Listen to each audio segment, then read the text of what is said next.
नमस्कार, मैं सनत कुमार पांडे, व्याख्याता electronics engineering, government polytechnic Lucknow, principles of communication engineering की इस वीडियो श्रृंखला में आप सबका स्वागत करता हूं। और आज के लेक्चर में हम लोग इस सब्जेक्ट का यूनिट फर्स्ट, जो कि इंट्रोडक्शन पे बेस्ड है, उस पर हम लोग डिस्कशन करेंगे।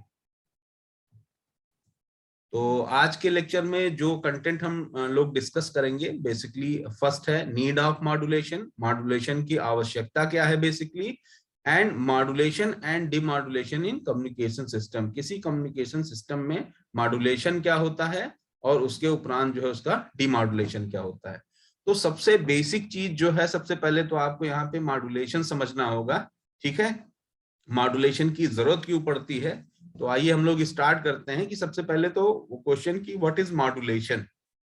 ठीक है, तो मॉड्यूलेशन की हम लोग बात करें अगर, तो जैसे आप अपने घरों में बेसिकली रेगुलेटर देखते हैं, तो रेगुलेटर को आप क्या करते हैं कि उसकी नॉब को मूव करते हैं और पंखे की स्पीड को क्या करते हैं आप लोग, रेगुलेट करते हैं। ठीक है, उसमें जो करंट या जो सप्लाई जा रही है उसको आप लोग रेगुलेट करते हैं।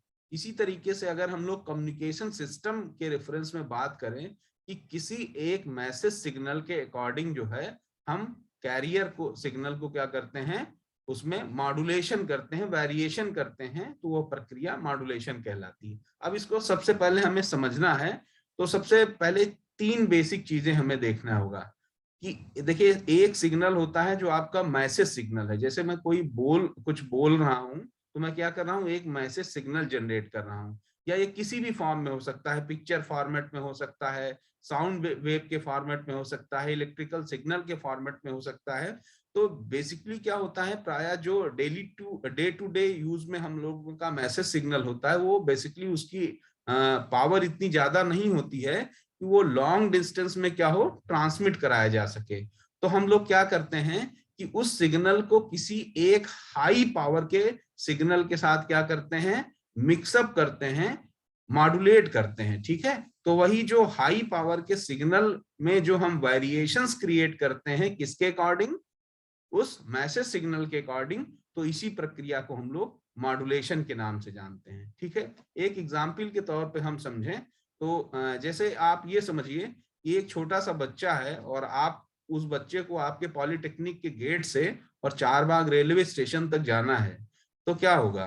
मान लीजिए बच्चा साल 2 साल का है, तो वो मुझे लगता है कि पॉलिटेक्निक चौराहे से चारबाग रेलवे स्टेशन तक अकेले जाना उसके लिए संभव नहीं होगा। क्यों? क्योंकि उसकी कैपेसिटी नहीं है इतने दूर तक जाने की या चीजों को समझ पाने की। ठीक है, अब हम क्या करते हैं कि उसके साथ एक जो है वो गार्जियन किसी को डिनोट कर देते हैं कि आप इस बच्चे को लेके कहाँ, पॉलिटेक्निक चौराहे से चारबाग रेलवे स्टेशन तक जाएंगे। तो क्या होगा कि वो बच्चा सक्सेसफुली सेफली कहाँ, पॉलिटेक्निक चौराहे से चारबाग रेलवे स्टेशन तक पहुंच जाएगा। तो यही प्रक्रिया जिसमें हमने उस छोटे से बच्चे को उस गार्जियन के साथ, उस बड़े बच्चे के साथ जो है हैंड ओवर किया, और दोनों का कॉम्बिनेशन क्या हुआ, पॉलिटेक्निक चौराहा मतलब ट्रांसमीटर से जो हमारा चारबाग रेलवे स्टेशन है, मतलब रिसीवर जो है, वहां तक सक्सेसफुली हमारा जो पहुंच गया मैसेज। इसी प्रक्रिया को बेसिकली हम लोग क्या कहते हैं,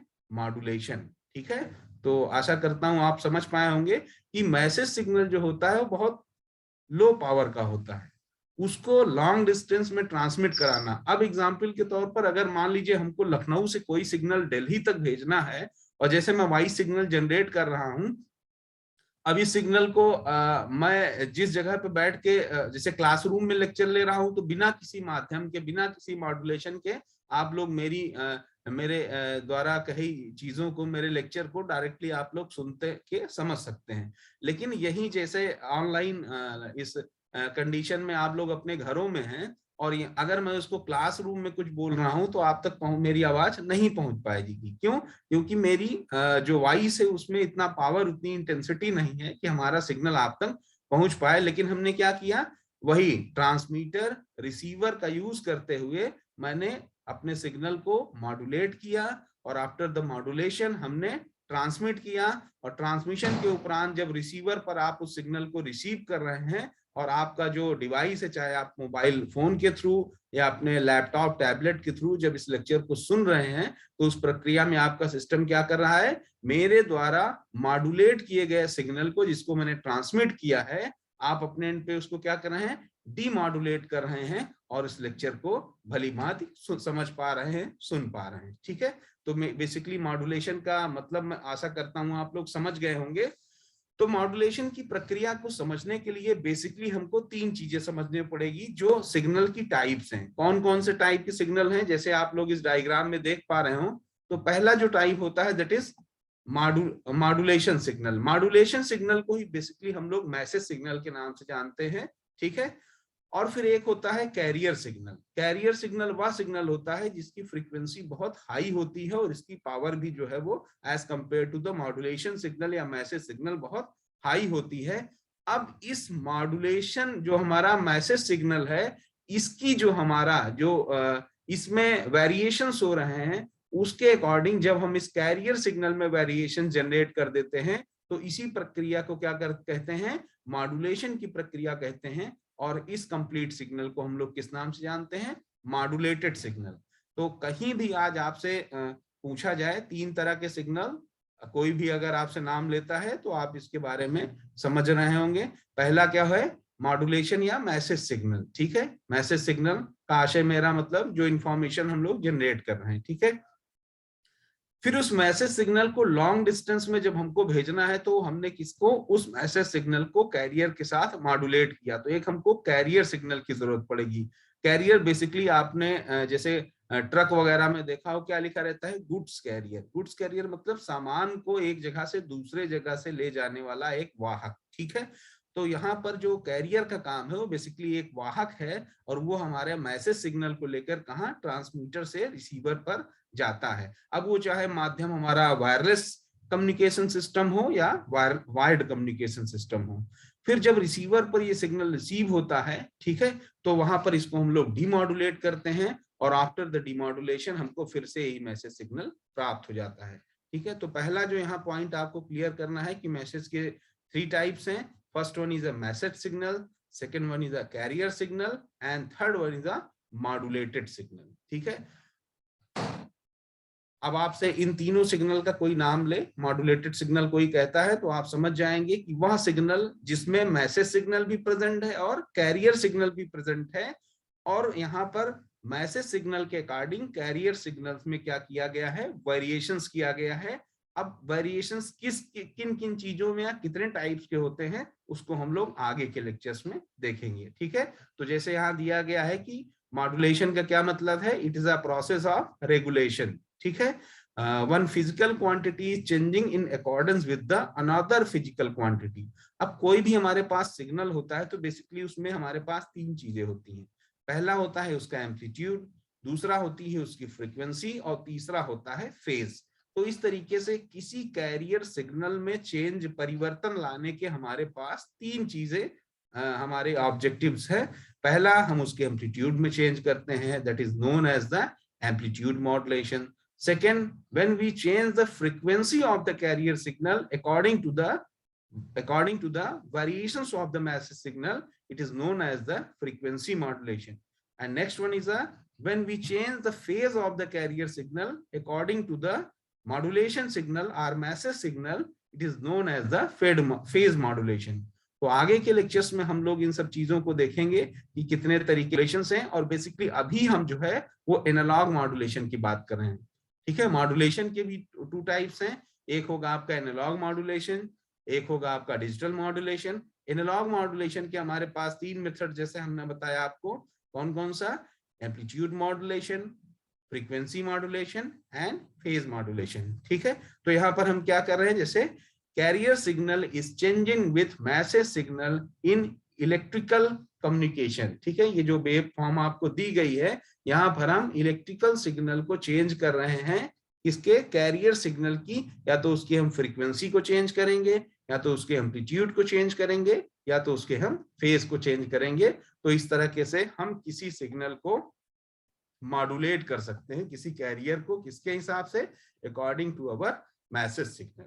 ठीक है, फिर हम इसमें आगे देखते हैं कि मॉड्यूलेशंस के रोल क्या है, मॉड्यूलेशन की आखिर जरूरत क्यों पड़ी। ठीक है, तो how can we communicate with people from distance places. जैसा मैंने एग्जांपल दिया कि आप अपने घरों में बैठे हैं, कोई गोरखपुर में है, कोई देवरिया में है, कोई बलिया में है, कोई प्रयागराज में है, सबसे हमारा कम्युनिकेशन हो रहा है। ठीक है, तो बिना मॉड्यूलेशन के तो ये संभव ही नहीं हो सकता था कि हम अपने घर के स्टडी रूम में बैठ के आपको लेक्चर जो है डिलीवर करें और आप सुन पाए। तो मॉड्यूलेशन बहुत इंपॉर्टेंट चीज है और बहुत बेसिक चीज है किसी कम्युनिकेशन सिस्टम के लिए, जिसके माध्यम से हम क्या है फ्रॉम डिस्टेंस मतलब दूर दूर बैठे लोगों से हमारा कम्युनिकेशन लिंक क्रिएट हो रहा है और हमारे द्वारा दिया गया लेक्चर आप सुन पा रहे हैं। ठीक है, next one, we need something which will carry out message to desire places. अब देखिए इसमें है क्या कि हम एक कैरियर जो हाई पावर का मैसेज सिग्नल है, जो हाई पावर का सिग्नल है उसमें कोई इंफॉर्मेशन नहीं है, उसमें कांस्टेंट वेरिएशन है एक पर्टिकुलर कांस्टेंट फ्रीक्वेंसी के। अब उसके हम एम्पलीट्यूड में, जैसा लास्ट स्लाइड में आपने देखा कि मान लीजिए कोई सिग्नल है, इसमें क्या है कि एक तो इसकी फ्रीक्वेंसी होगी जिसके हिसाब से ये ऑक्सीलेशंस हो रहे होंगे, और इस फ्रीक्वेंसी का जो ऑक्सीलेशन है उसमें दोनों तरफ ऑक्सीलेशन जो मैक्सिमम डिस्टेंस कवर कर रहा होगा that is known as the amplitude. ठीक है, तो एम्पलीट्यूड है, तो हम इसके एम्पलीट्यूड में या तो वेरिएशन करें, जैसे आप नीचे दिए गए सिग्नल में देख रहे होंगे कि बेसिकली हमने क्या किया, इस कैरियर के एम्पलीट्यूड को चेंज कराया। हर पर्टिकुलर पॉइंट पे जो हमारा कैरियर था उसके एम्पलीट्यूड को हमने वेरिएशन कराया, किसके हिसाब से, जैसा ये वेरिएशन हमारा मैसेज सिग्नल का था। आप यहाँ अगर गौर करेंगे तो इसी मैसेज सिग्नल को हमने यहाँ क्या कर दिया, सुपर इम्पोज कर दिया। ठीक है, और ये हमारी जो मॉड्यूलेशन की प्रक्रिया थी, इसके द्वारा हम अपने मैसेज सिग्नल को with the help of the carrier signal एक लॉन्ग डिस्टेंस में ट्रेवल कराने में सक्षम हो पाते हैं। ठीक है, फिर क्या है, modulation can only do the process to take carrier signal with our message signal. ठीक है, जैसा मैंने बताया कि कैरियर के ऊपर हमारा मैसेज सिग्नल कैसे सुपर इम्पोज करके वो ट्रांसमीटर से रिसीवर की ओर ट्रांसमिट हो रहा है, whole process is known as the modulation, और modulation is required for this particular process. ठीक है, how to communicate sender with a receiver. ठीक है, without modulation our message signal will not be received by destination। ठीक है, तो दूर पर बैठा व्यक्ति बिना किसी मॉड्यूलेशन, बिना किसी इंटरफेस की स्कीम के हमारा सिग्नल नहीं सुन सकता है, नहीं रिसीव कर सकता है। ठीक है, फिर बात करते हैं नीड फॉर मॉड्यूलेशन की। तो the main reason is the disturbance of noise. अब समझिएगा कि जैसा मैंने आपको बताया कि मॉड्यूलेशन की जरूरत क्यों पड़ी, क्योंकि हमारे द्वारा जो मैसेज सिग्नल जनरेट किया गया उसमें इतनी पावर नहीं थी कि वो जो ट्रांसमिशन के दौरान जो जैसे बहुत सारे नॉइजेस हैं, बहुत सारे डिस्टर्बेंसेस हैं, उनसे इफेक्ट ना हो। ठीक है, तो ये संभावना होती है कि जब हमारा मैसेज सिग्नल ट्रांसमीटर से रिसीवर की ओर चलेगा तो रास्ते में बहुत सारे नॉइजेस, बहुत सारे डिस्टर्बेंसेस होंगे जो हमारे मैसेज सिग्नल को डिस्टर्ब करेंगे, और हमारे मैसेज सिग्नल की इतनी कैपेबिलिटी, इतनी कैपेसिटी, इतना पावर नहीं होता है कि उन डिस्टर्बेंसेस के द्वारा डिस्टर्ब ना हो। तो हम क्या करते हैं, किसी हाई पावर के कैरियर के साथ इसको हम संयोजित कर देते हैं, जिसके कारण अब कोई प्रॉब्लम भी आएगी, कोई डिस्टर्बेंसेस भी आएगा तो वो किसको इफेक्ट करेगा, कैरियर को इफेक्ट करेगा, क्योंकि कैरियर की पावर बहुत ज्यादा है। तो कैरियर इसके द्वारा कम से कम इफेक्ट होगा और क्या होगा, मैसेज सिग्नल हमारा सेफ रहेगा। ठीक है, after transmitting our message signal can be attacked by unwanted signal in the channel. ये भी संभावना होती है कि अनवांटेड सिग्नल, जिसको हम लोग नॉइस के नाम से जानते हैं, नॉइस बेसिकली होता क्या है, नॉइस कोई ऐसी चीज नहीं है, नॉइस भी एक तरह का सिग्नल है। ठीक है, मान लीजिए जैसे एग्जाम्पल के तौर पर मान लीजिए आप दो फ्रेंड्स हैं, एक ही रूम में रहते हैं, एक जो है वो वेस्टर्न सॉन्ग जैसे इंग्लिश गाने सुनना पसंद करते हैं और एक को जो है वो शास्त्रीय संगीत पसंद है। तो जो इंग्लिश गाना सुनने वाला विद्यार्थी है उसके लिए शास्त्रीय संगीत क्या है, एज अ नॉइज, और वहीं सेम पे जो शास्त्रीय संगीत सुनने वाला विद्यार्थी है उसके लिए इंग्लिश गाने जो है क्या है वो नॉइस का काम करेंगे। लेकिन अब जब हम इंग्लिश गाना सुनने वाले विद्यार्थी के लिए इंग्लिश सॉन्ग की बात करें या शास्त्रीय संगीत सुनने वाले विद्यार्थी के लिए शास्त्रीय गायन की बात करें, तो दोनों के लिए क्या है वो यूजफुल सिग्नल है।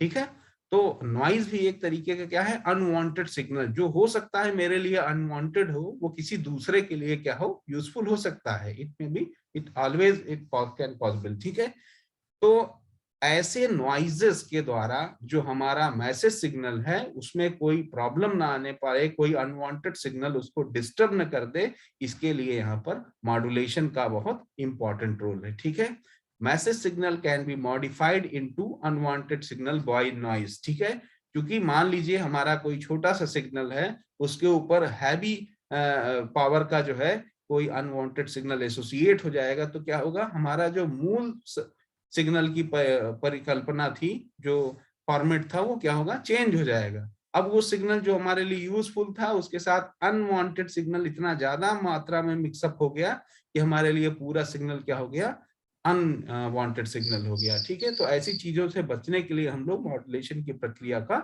यूज करते हैं। ठीक है, because of noise modulation must be done before the transmitting. ठीक है, तो इस वजह से हम लोग किसी सिग्नल को ट्रांसमीटर से ट्रांसमिट करने से पूर्व मॉड्यूलेशन की प्रक्रिया का यूज करते हैं।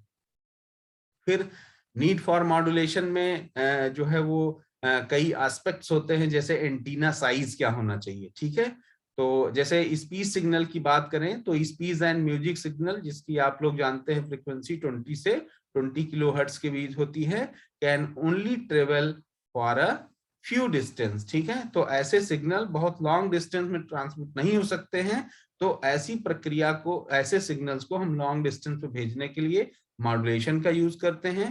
To receive the transmitted signal the length of the antenna should be a quarter wavelength of the frequency use. अब ध्यान देने की बात है कि जो हमारा जो है वो एंटीना का साइज होता है, ठीक है, वो एक इक्वेशंस होती है, उसके द्वारा कहा जाता है कि जिस पर्टिकुलर फ्रीक्वेंसी का हम जो है वो सिग्नल भेज रहे हैं उसके पर्टिकुलर जो वेवलेंथ है, उस वेवलेंथ का मतलब क्वार्टर साइज का हमारा एंटीना होना चाहिए। ठीक है, अब मान लीजिए हम 20 किलो हर्ट्ज साइज का जो है वो फ्रीक्वेंसी यूज कर रहे हैं। ठीक है, तो जैसे जैसे क्या होगा कि अगर हमारी वेवलेंथ की वैल्यू बहुत बड़ी होगी, ठीक है, और आप जो है अगर रिलेशंस देखें तो जैसे अगर हमारी वेवलेंथ बहुत बड़ी है तो क्या होगा कि अगर क्वार्टर साइज का एंटीना का साइज होना चाहिए तब भी क्या होगा कि बहुत लॉन्ग साइज का हमको एंटीना छतों पर लगाना पड़ेगा। तो अब हम क्या कर देते हैं कि जैसे हम अपनी फ्रीक्वेंसी को इनहेंस कर दें। ठीक है, यहाँ पर एक एग्जांपल लिया गया है कि if frequency is 20 kilohertz, wavelength will be 15 kilometre and the height of the antenna will become 3.75 kilometer, which is impossible to install। एक एग्जाम्पल के तौर पर बताया गया कि अगर हम 20 किलोहर्ट्ज फ्रीक्वेंसी का कोई सिग्नल लेते हैं तो उसकी wavelength v is equal to n lambda। ठीक है, तो जैसा देखा आपने कि दोनों आपस में इनवर्सली प्रोपोर्शनल होंगे, तो जैसे जैसे क्या है हम वेवलेंथ की वैल्यू, जैसे जैसे फ्रीक्वेंसी की वैल्यू को हाई करेंगे वेवलेंथ की वैल्यू हमारी छोटी हो जाएगी, और अगर हम बहुत हाई फ्रीक्वेंसी का जो है वो सिग्नल यूज कर रहे हैं तो हमारी वेवलेंथ की वैल्यू क्या होगी कम हो जाएगी, और उस कम वैल्यू के कंपैरेटिव 1 मीटर 2 मीटर का जो भी हमारा मेजरमेंट बनेगा उस साइज का एंटीना लगाना तो हमारे लिए फीजिबल है, लेकिन 15 किलोमीटर हाइट का एंटीना लगाना हमारे लिए फीजिबल नहीं होगा। ठीक है, तो इसलिए मॉड्यूलेशन का यूज करते हैं ताकि हमारा क्या हो कि फ्रीक्वेंसी इतनी ज्यादा हो जाए कि वेवलेंथ उसकी उतनी कम हो जाए और हमारा जो एंटीना का साइज हो वो इस साइज का हो कि उसको इजिली इंस्टॉल किया जाना आसान हो। ठीक है, तो यही चीजें अभी हमने आपसे डिस्कस करी कि when we at the high frequency, जैसे हमने अभी क्या है किलोहर्ट्ज में सिग्नल लिया जैसे 20 किलोहर्ट्ज का, अगर अब हम उस सिग्नल को मॉड्यूलेशन के द्वारा कन्वर्ट कर दें मेगाहर्ट्ज में तो क्या होगा फ्रीक्वेंसी बहुत हाई हो जाएगी और वेवलेंथ की वैल्यू क्या होगी कम हो जाएगी, और इस तरीके से हमारा जो एंटीना का साइज होगा वो लगभग 7.5 मीटर के आसपास होगा, और हम अपने छतों में इतने छोटे साइज के एंटीना इंस्टॉल कर सकते हैं। ठीक है, फिर क्या है, जो हमारा पावर रेडिएशन होती है, ठीक है, पावर रेडिएशन का जो फार्मूला होता है वो होता है कि 1/λ का स्क्वायर, मतलब लेमडा का स्क्वायर जो है इनवर्सली प्रोपोर्शनल होता है। तो जितनी वेवलेंथ हमारी बड़ी होगी उतना हमारा क्या होगा कि पावर रेडिएटेड ज्यादा होगी। तो वेवलेंथ को वेवलेंथ को हमें छोटा करने के लिए क्या करना पड़ेगा कि फ्रीक्वेंसी की वैल्यू को हमें बढ़ाना पड़ेगा। ठीक है, तो without modulation the frequency of the signal is low, wavelength will large and power will low. If power is very low, it will not reach destination and noise can be added in the channel. ठीक है, तो जैसे जैसे हम frequency की value को बढ़ाते जाएंगे हमारा वेवलेंथ का साइज छोटा होता जाएगा, और वेवलेंथ का साइज छोटा हो जाएगा तो आप दिए गए फॉर्मूले से देख सकते हैं कि रेडिएटेड पावर की वैल्यू कम हो जाएगी। ठीक है,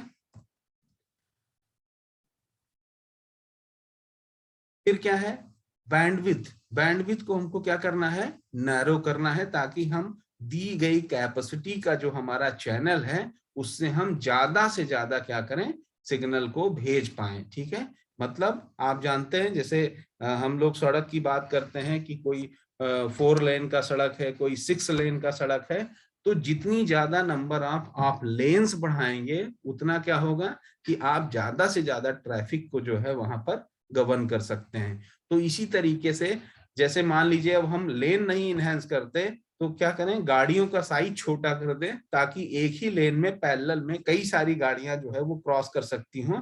तो इस तरीके से हम अपनी चैनल की कैपेसिटी को क्या कर सकते हैं, इनहेंस कर सकते हैं। ठीक है, narrow banding does not mean that the reducing the bandwidth. ठीक है, इसका कहीं ये मतलब नहीं है कि बैंडविड्थ को हमने रिड्यूस कर दिया, bandwidth will remain same, it means that making wavelength same. ठीक है, एग्जाम्पल के तौर पर we calculated the height of the antenna based on the wavelength.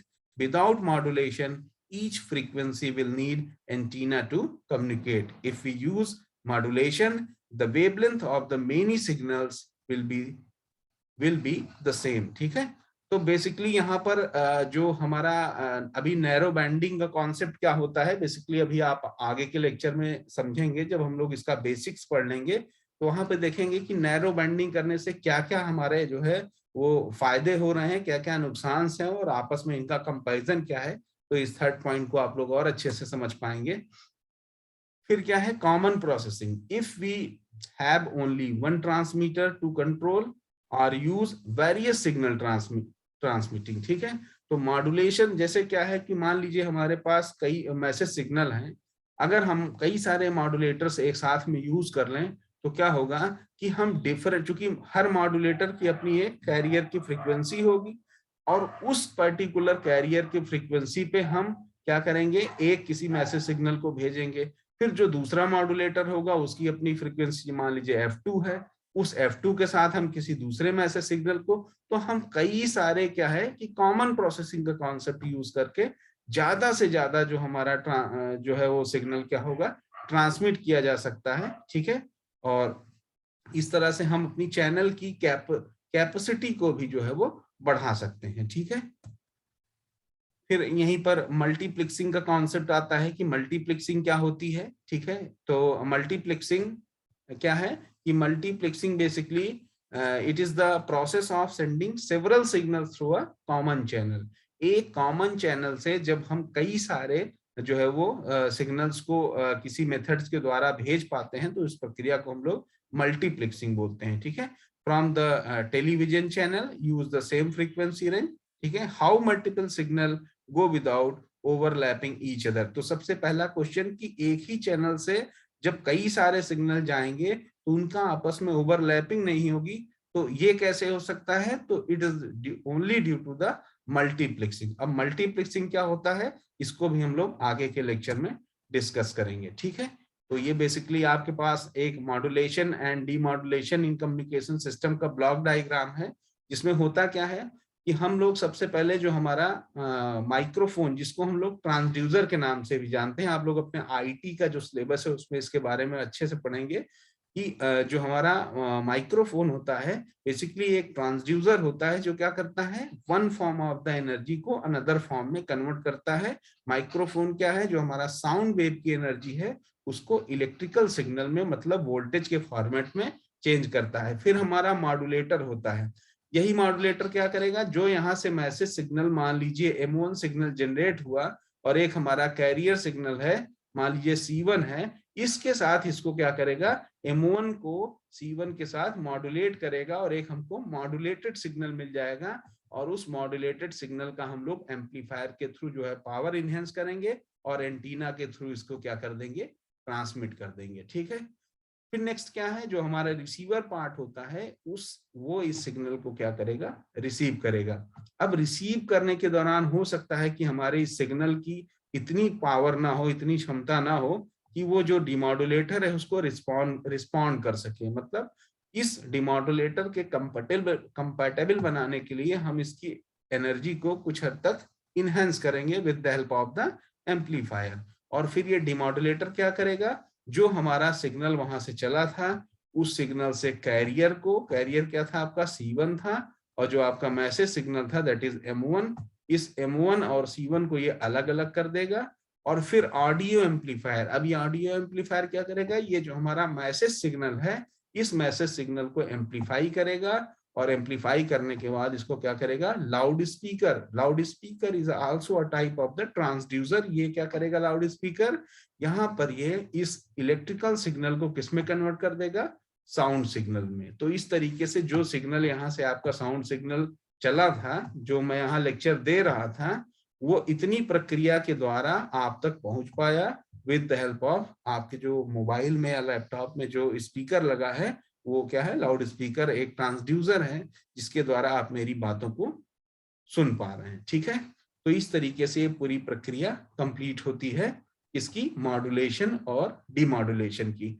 अब अभी आगे डिटेल में जो हम लोग नेक्स्ट लेक्चर में जो है वो डिस्कशन करेंगे तो वहां पर देखेंगे कि बेसिकली मॉड्यूलेटर्स की टाइप्स क्या हैं, डीमॉड्यूलेटर्स की टाइप्स क्या हैं, कितने तरीके के हमारे पास मेथड्स हैं मॉड्यूलेशन के। ठीक है। और उनका जब भी हम ट्रांसमीटर पे कोई मॉड्यूलेशन करेंगे तो हमको रिसीवर पे उसकी रिवर्स प्रक्रिया डीमॉड्यूलेशन करानी पड़ेगी और इस तरीके से हम वायर्ड मोड में या वायरलेस मोड में एक कम्युनिकेशन की प्रक्रिया को सक्सेसफुली करा सकते हैं।